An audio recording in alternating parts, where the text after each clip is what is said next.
Hi there. Today, we're going to talk about how to protect yourself from the dark web. This is an important topic, and knowing some simple rules can help you stay safe. First rule, be cautious with personal information. Never share your data, especially on suspicious sites.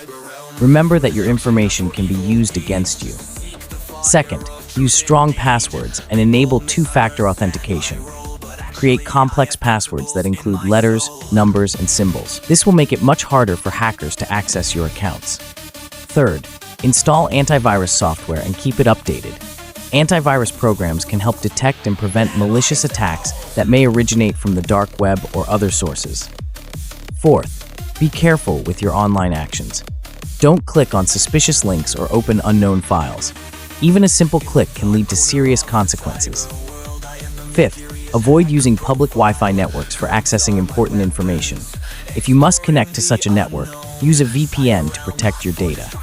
And finally, keep learning. Stay informed about internet security, new threats, and protection methods. The more you know, the better you can protect yourself. By following these simple tips, you can safeguard yourself from potential dangers of the dark web. Take care and stay safe.